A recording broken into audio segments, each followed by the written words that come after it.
Deji beats Dawood Savage in an absolutely embarrassing fight. And yeah, look, Deji's coach Daly was absolutely fuming after that fight, to be fair as well. My head's a mess here.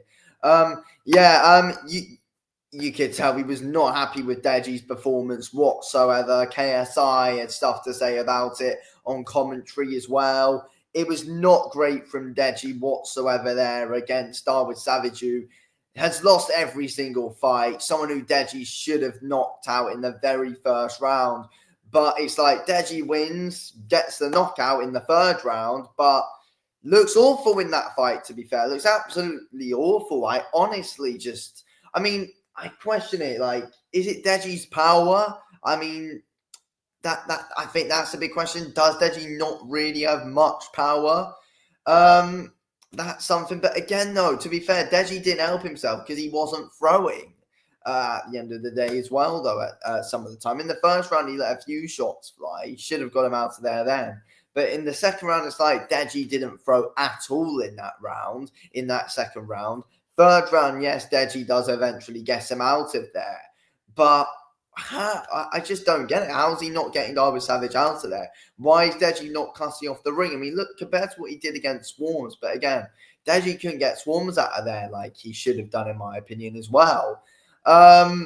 Yeah, I mean, Deji just didn't really cut off the ring here against Dawood Savage at all. Dawood Savage was just moving around the ring backwards. Then eventually, when Deji walked in a bit, Dawood Savage just caught him with the odd jab or so and probably won the second round against him. I mean, how many more chances is Deji going to get to have some awful performances like that? He's like, I mean, he's 3 wins now. The one against Fuzi, he was good in that one, but it's like, what influence is actually going to lose to Fuzi? Then he goes on and beats Swarms, and again, that win's not exact. That Swarms win for Deji is not exactly aging well, is it? Ed Matthews knocked him out in 17 seconds. Pineda's just come off a win over him.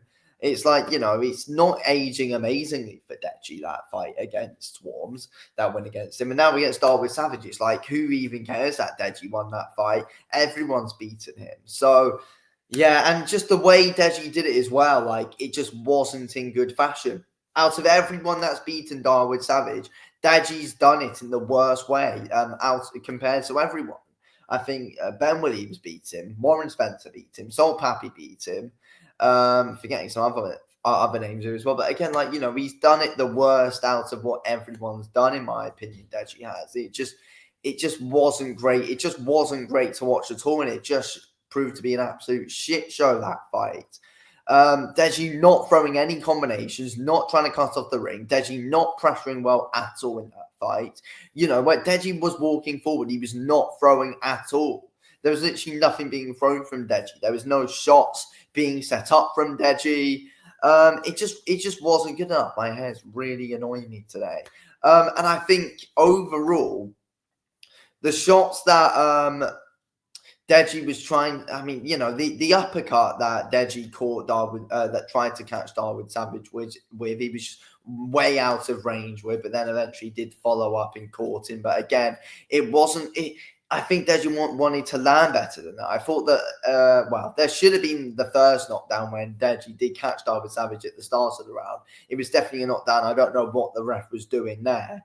But anyway, I mean, just overall, though, I don't know why Misfits are allowing Dawood Savage to fight and why he was even put in there with Deji, because I think we all knew from the off that was going to be a complete embarrassing fight. And it was actually more embarrassing than I thought it would be. I thought Deji would have at least got the guy out of there in the first round and just made a statement win. But no, it just goes on for longer and longer. Dawood Savage just moving really weirdly, constantly going backwards and coming in, not even throwing his shots properly. And Deji there just staring at him, not doing anything. There was literally nothing thrown from Deji that whole second round.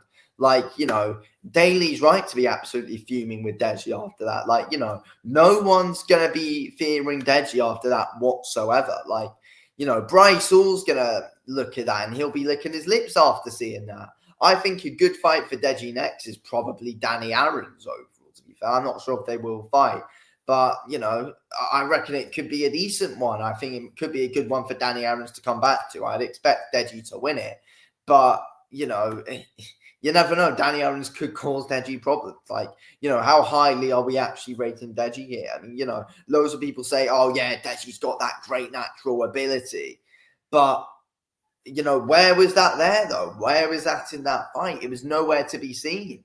I really do think people overhype Deji. He doesn't have the work ethic. Everyone knows that. But the general natural ability that everyone's saying that Deji has, I think, is also very overhyped at the end of the day. And it just wasn't good enough from him whatsoever. There wasn't any movement from him. There was no feints whatsoever from Deji in that fight. He was stood there looking at Dawood Savage when he was moving around. Try and pressure him. Try and cut the ring off. Don't let him get away with from you like that. And there was zero head movement from Deji when he was coming in as well. I mean, probably a bit of it's because he didn't respect the power of Dawood Savage, and Dawood Savage wasn't even throwing properly. But still, though, you had to make a statement against him.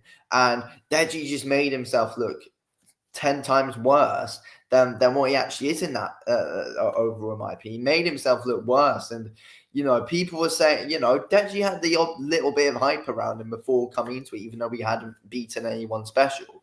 But he had the odd hype about around him after that. I mean, after that, like, honestly, I think Alex Wasabi would probably beat him in a rematch. I'm not going to lie. I think Danny Aaron's would be the perfect fight for Deji. I mean, Deji Bryce-Hall could be interesting. I think Wasabi beats Deji in a rematch after that, though. At least Wasabi has some punch volume and can set up his shots.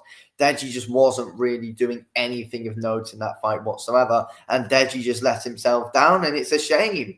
If Deji was fighting tonight against someone half decent, he would have lost. He would have lost. He's just lucky that he was in there against someone who was nowhere near his level or nowhere near any level of any influencer boxer and shouldn't even be in a boxing ring.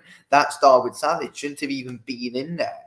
But if Deji was in there with someone with a heartbeat, someone who actually kind of knew what they were doing at least, Deji would not have won that fight. At the end of the day, there was just, I mean, you know, people might say, oh, if there was someone against Deji who actually knew how to fight properly, they would have been coming at him and Deji would have threw more. But at the end of the day, you could just tell, like, Deji wasn't fully up for it. There was no movement from Deji.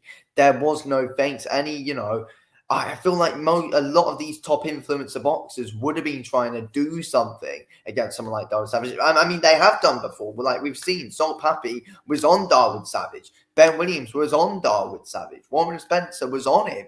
Deji was not. Deji was not at the races whatsoever today.